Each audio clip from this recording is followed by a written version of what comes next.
Hello, everyone. Welcome to Author Tidbits. Today, I am joined by my really good friend, Heather Moore. Do you like that I say really good? I just kind of That's like good. That's assert good that. enough for me. Because, like, you're going to refute it, right? So on here, I can I basically hate say men we're I like hate her. hang out all the time. And what are you going to say? No. Anyway, Heather Moore. And Heather is quite prolific, I will say. And she really has kind of your hands in a lot of different genres and pies. And so I wanted to talk to her. She when I started deciding to do this um, little show, I don't know what you really call it, but anyway, then I made up an initial list of who I wanted to talk to and what I wanted to talk to him about. And you were like my third one. And I was like, Yay. oh, but then I was like, oh, then I have to ask her. That's a little brave. That's more brave than I tend to be a lot of the time. So, but then one day I just put on my big girl pants and I did it. And that was awesome. So, or maybe you just signed up because I actually wasn't brave enough to ask you. I don't No, I remember. think I think you had posted it and I was like, yeah, I want to, but whatever times you're posting, I'm like, I can't do those times, but I don't know I Yeah. didn't know if you're like more flexible or whatever. So yeah, Yeah. it worked fine. Anyway, it worked out. You're here. So we're Yep. all glad. So today we are going to talk about historical fiction, which I talked about. I talked to Rebecca Conley about it, but hers Nice. are more recent. Recent Yeah. as in like, 20th century. And so, but you have some ancient, Mm-hmm. like really ancient, pre-Dark Ages, pre-Christ type of things. And so I wanted to talk to you about, how you go about that and kind of some of the ins and outs of researching for historical fiction. So I guess my first question is, where do you even start? Like, how do you even know where to start to begin this research? Yeah, it can be tricky. So I do have some books that are sent. I have like one set in like ancient Egypt and one that's set in like ancient Saudi Arabia. And so it does get a little murky because you are relying on like explore. So the cool thing is you can find like journals of explorers Mm-hmm. that European explorers that went to these places for like the first time. And then they Right. wrote about it because you don't always have like records of the people. Um, Obviously in ancient Egypt there's hieroglyphics, and so I have actually books behind me where those hieroglyphics are interpreted for the stories. But I love like Egyptology, so Mm-hmm. that's kind of so you can kind of go look up and read articles like in different um, Saudi Aramco. I'm gonna say it wrong anyway, but there's like these journals and these magazines that these scholars write about. They pick like a super narrow thing and they write about. And another thing that I found is a really useful resource is Google Books, which is Google Books is free. And awesome. so a lot of times if you like you're like, oh, I really need this book, but it's $100. I mean, some of these reference books are like $100, right, on Yeah. eBay or Amazon or wherever you go. But if they've been scanned into Google Books, you could access them for free. So that has really helped me as well. I did write a novel on Adam and Eve, who were considered in religious circles to be the first humans on Earth. And so I remember trying to research that, and obviously you can go to different scriptures and Right. different apocrypha and find what was written about him. But obviously the writings are more modern than when they lived. So, but I also felt like I was kind of writing a fantasy novel in a way that I was totally world building. So whether or not you Right. believe the Garden of Eden existed or whatever, I still had to create our Garden of Eden. I had to look at all these different beliefs, and there's just wild, wild stuff out there, wild beliefs about not only who Adam and Eve were, but where they lived and where the Garden of Eden actually was it even on Earth? And so then you kind of have to make a choice. You have to say, well, I'm not the scholar, I'm not the actual historian, but I do have to make a choice for the story's sake. And so one of my secret weapons, you could call it, is having like either chapter notes or an author note where I will explain some of the reasons why I do something. Because even if you find, like, say you find something about the Queen of Sheba, who was considered a queen in ancient Arabia, but she does appear in the Bible, but people that don't believe in the Bible are not going to necessarily believe in her. So you might have you have like all these theories. Like I found this guy that was doing like this huge like kind of tomb hunt for her tomb, and he, I mean, it was kind of a modern story. I think it was in like the 1930s, and he was going all over Arabia, and he written down all his findings and all his theories. And so so I could like even use that as a starting point if I didn't want to use like the religious side of her story. So he didn't even really bring in like, oh, she was in the Bible and she went to visit King Yeah. Solomon. He was just trying to kind of prove if she really existed ever, and if there was any proof that she did.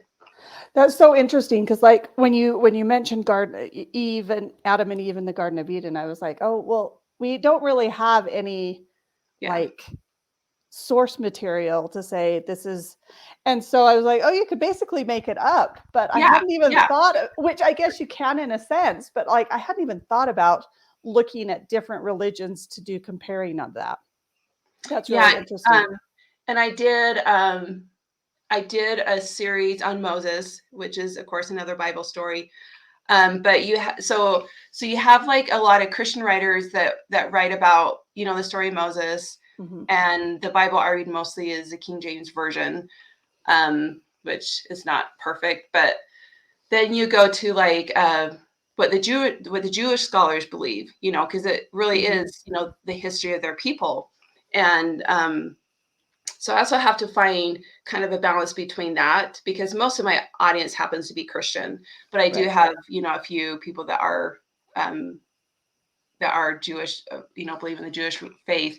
And so so I try not to like make it skew too much, but I also want to make it where I feel like this does sound pretty reasonable and pretty, um, you know, not that I'm trying to like make it kind of super generic, but I want to do it for a reason, and not just try to prove a point because I found this cool theory and now I want to base my whole story on that Right. theory. Well, and I mean, obviously, as an author, you want to as an author, you want to appeal Mhm. to the widest audience you can. Yes, So that's yes. probably a good rule of thumb, I would guess, is to try and, kind of. Well, yeah, I mean, there's times and seasons for everything. I mean, Right. there's times when you write like nonfiction scholarly article that might dive into some very offbeat theory, but there's other Right. times when, like, you know, you're trying to make money through your writing, so you do want to have a broader audience. Yeah. So one of the I where I started thinking about this is I read your book, Esther the Queen, Hmm. which I know a lot of your, you know, early ancient are probably, from what I've seen, a lot of them are biblical or religious based Hmm. to begin with, which I think, but I was, as I was reading it, and, you have a part in there where the king is, or one of the king's people is like looking Hmm. over all of these women to see who he's going to bring into his household. And, I was like, how do you even like get the research to know how that would happen? You know what I mean? I mean, how the whole ceremony would go and the whole, how it would be picked. And so that's where I started thinking, I was like, this is like daunting to even Yeah, think of, yeah. because not only do you have, the religious story baseline of it, Hmm. but you also have customs that were Yeah. around in the area at the time that you've also got to take into consideration. Yeah, and the thing with that book specifically, I was looking at the location was Persia, and Uh-huh. it was the Ottoman Empire, and so my research was, you know, who were the Persians, and what was their lives like? I mean, it's so as far as like a Jewish customs, I mean that's a lot easier to find because, you know, we can talk to even Jewish people today, or find Right. scholarly works that are modern and talk about their history, and their history is very well documented. Yes. Um, but yeah, so but then I was like, who is this king? And there was different opinions of who the king was and which king actually married Esther. And so I kind of had to just choose what I felt like seem more of a common belief, and not and it's kind of ironic too, because a common belief might just be that means there's 10 people that believe it, because it's not like it's widely talked about in our part of the world. Right. And so the other thing too, I also have another magic tool in my tool belt, I guess, is my dad is as he's a New Testament scholar, so his PhD is in the New Testament. So, but then over the course of his career, he's also added like Old Testament and other scriptures to his own expertise. But he also has his, so I don't know, I think he knows like Greek, he knows like all those languages Mm-hmm. that he studied to get his education. And so he has like all these just old books. And if he doesn't have them, he's heard of them, or he Knows has where a to get them. colleague he can ask. But he's also very, like, if I ask him a question, he's very, very open-minded. Like, he'll say, oh yeah, that sounds like a good idea. Or, I wouldn't be opposed to that. What if I have Esther do this? Or what if I have the king do this? And he also won't just hand me the answers. He'll say, well, this scholar or this article talks about that. And so then he's directing me, but he's not like feeding me information. I have to go and then read that. Which is good in case you have to back that information up. I mean, not a lot of people will be like, well, my dad told me. Be like, Right. oh, okay. You know what I mean? They might not take that at face value at first till they've done some research on who your dad is. So that's good that he lets you do that. Yeah. Plus, you probably learn it better because you get all the details. Right. And then it makes me go buy the book or check out the book or borrow the book. And then I have that source always for when I need to refer to it again. Right. So in the case of things like kings, I mean, a lot of the time kings you have more documentation for someone who was, or you think, at least, I guess I should say more modern, from, the Middle Ages upwards. You have a lot more information on a king because they had people that was their main job, was to document. The scribes and scribes, right. Is that the case back then, or was too much of it lost? Is it hard to find? I feel like it was like the story about the ancient kings are written later. Like they don't necessarily. So there is a lot of oral history. So stories that are told and then handed down, but then, a library burns down or a museum burns down. And so then those are kind of, so it's kind of lost again. So then people are now relying on what their grandfather or great grandfather told them. So I think there are imperfections. And so that's why one thing I try to do is try to find sources that, very obviously you're always going to find various sources, but also if there's a source that disagrees with one of them, then I try to figure out, okay, why is that disagreeing? And is there something to this? Right. So I remember just in a recent manuscript I was writing, Rebecca, if you guys remember Rebecca and Isaac from the Bible. So Rebecca, in the scriptures, I'm trying to remember, I can't remember which chapter, whatever, but it talks about how when she sees this great caravan coming to the well, and it's the well representing Isaac's, or it's the caravan representing Isaac's family, and she runs to her mother's tent. And so all these scholars believe, well, wait a minute, that means her father is dead. So if I had written like 4 chapters with her father alive, so I'm like, I really got to know. I can't just go by a theory. But the scholars I had been reading, they all basically wrote and talked as if the father was dead. And so I thought, I'd really like him to be alive. So I ended up asking my dad this question. I said, do you think that this means that her father's dead is because she went to her mother's tent? And my dad said, yeah, I've read that theory. And it comes from Josephus, who apparently is like the scholar of all scholars from like 1st century something, Yeah. And he's like, but in the Bedouin culture, which she was a part of, is the women owned their tents. So she would go to her mother's tent because her mother owned it. That didn't mean her father didn't live there. That didn't mean he was dead. So I thought, okay, I'm just going to go with that because it suits my purposes for my story, because I wanted the father to be part of the story. But then I also have that in my chapter notes of why I made that decision. But I think that's so fascinating because I think sometimes we get caught up in one source, which Yeah, might be the Bible or might be Josephus, right. and we end up following this one path based off of Mhm. this one thing. But then if you look at, like your dad, the Bedouin culture, what was the culture at the time? Right. Sometimes it opens up these avenues and these paths that are so interesting to explore. Yeah, And they definitely. could Yeah. make our story happen the way we want it, Right. right? Which I guess in a sense, it might be a little easier to write this time than maybe one that has more about it because, are you going to have a ton of people refuting you? I don't know. Right. Then yeah, and that's a very good point is that's how I felt like when I was writing about Adam and Eve, how it was kind of like creating your own fantasy Yeah. world because you have so much world building because there's so much we don't know. But I still wanted to keep the integrity of what not necessarily that we do know firsthand, but we our scholarly opinion that a lot of people agree with. It had been taken Yeah. as Hmm. what it was. Right. So this kind of it goes along with it, but I mean, so much research now can be done online. Right. Is that true for that far back, or is that something that a lot of that stuff isn't online and you actually have to go to libraries Um, or? now it is a lot easier online.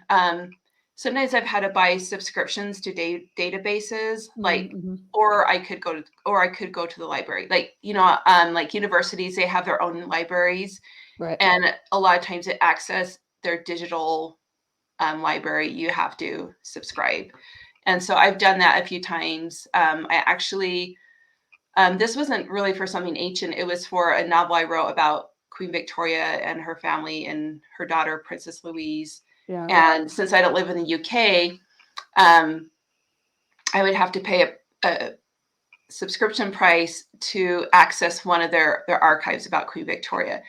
But if you live in the UK, it's free. So I messaged one of my friend, an author friend, Nicole Van, and she was living in Scotland at a time. And I said, I think I gave her 5 or 6 journal dates that I needed to, I was able to like Google and find like the journal excerpts, but I wasn't able to Mhm. find the actual page. And so she sent me like, I don't know, around 5 different dates that she could just access for free. So, That's so there cool. is a lot of stuff online, but sometimes you have to kind of find a way to get it. And that's a hashtag make author friends, right? Right? For Author sure. community can be important. Yes. Because some of the subscriptions aren't cheap. Oh And no. to Yeah. only get like one or two things from it can be pretty expensive. So Yes.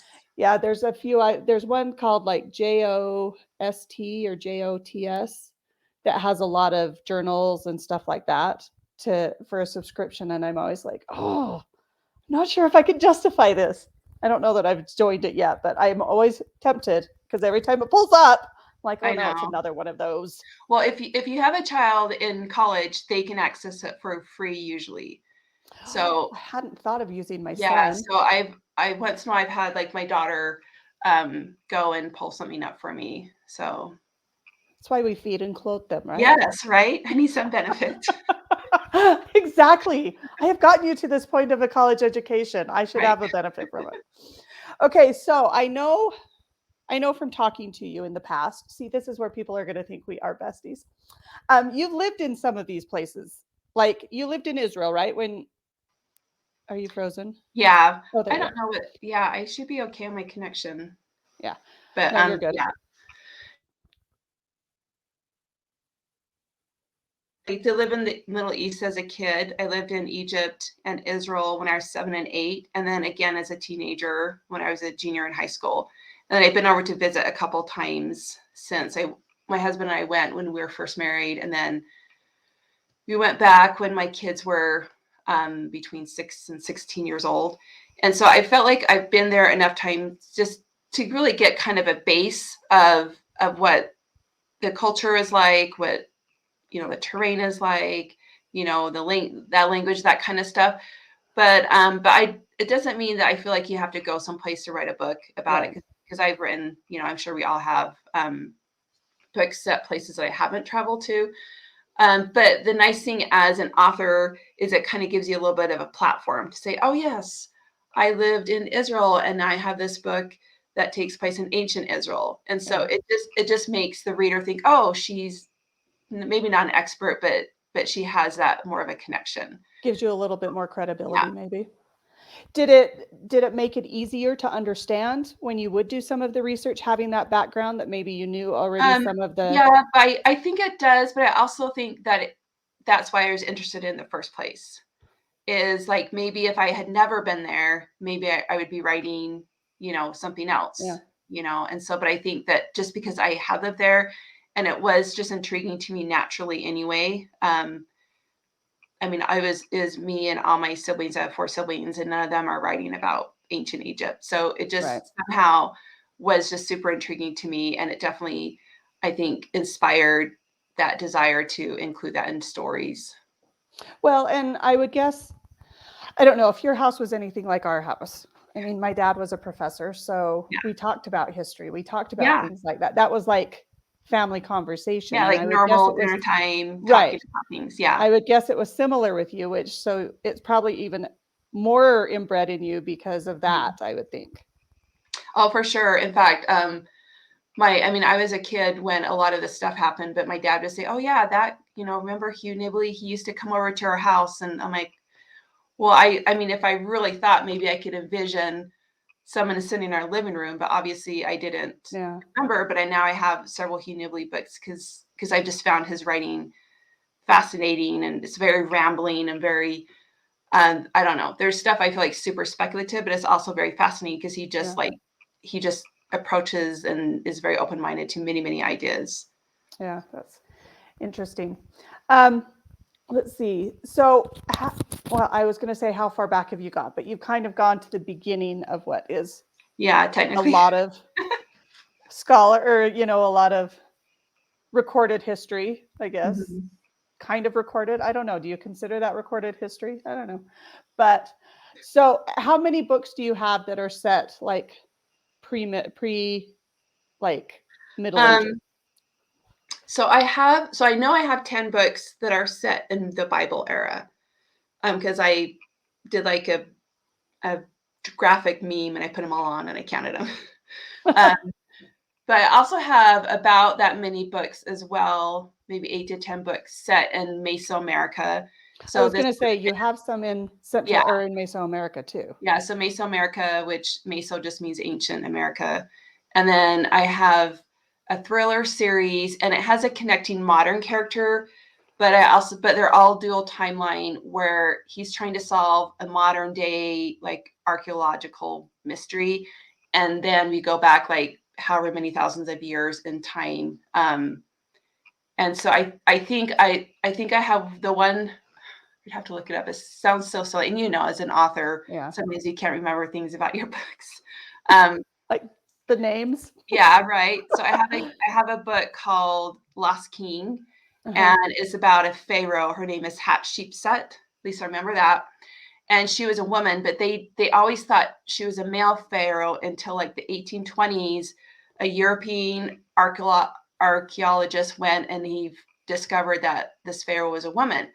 And I can't remember what era, like it was like 19th dynasty. So I'm not sure how far back. I think that might be my most ancient storyline.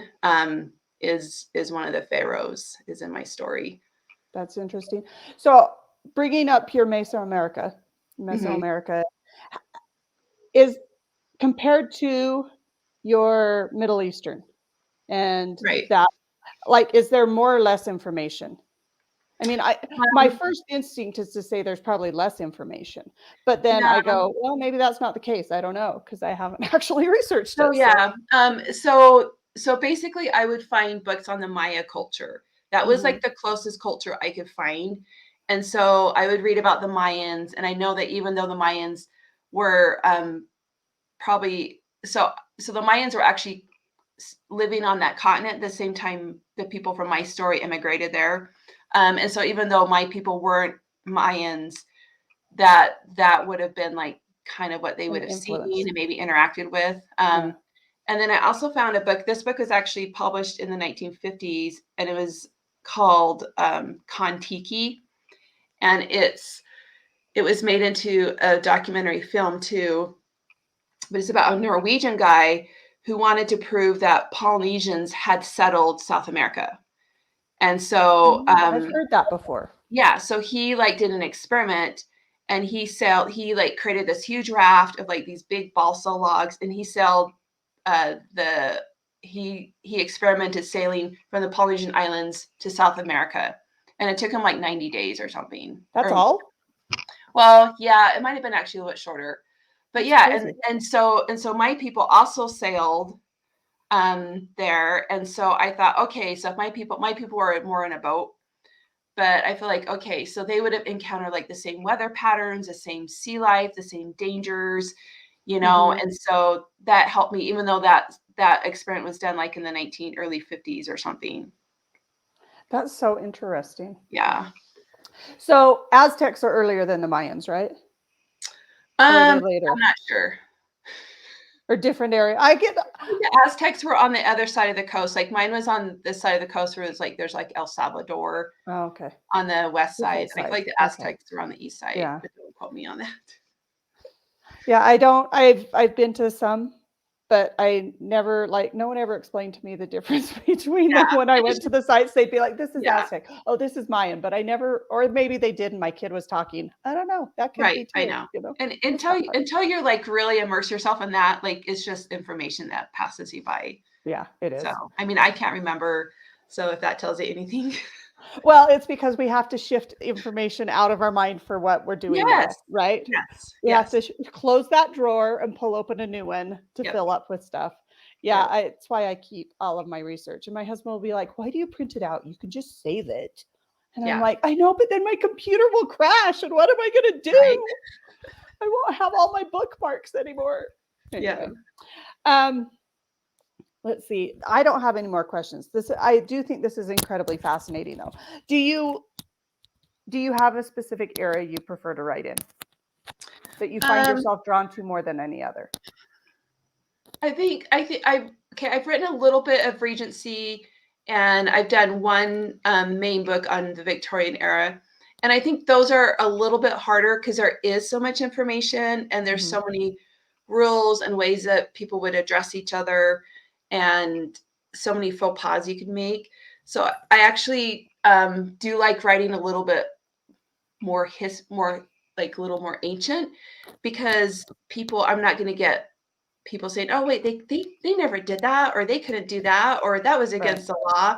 And so, and I also feel like if you just kind of understand the social structure and the cultural restrictions, then you just are writing in that framework. And so once I had written, I think I don't know, maybe about 7 or 8 books set in like Mesoamerica. Like I feel like I didn't really need to research anymore. I would still refer to my research I already had, but I didn't Right. need to go outside of that research I'd Of that already done. research anymore. So it just made it a little easier to keep writing.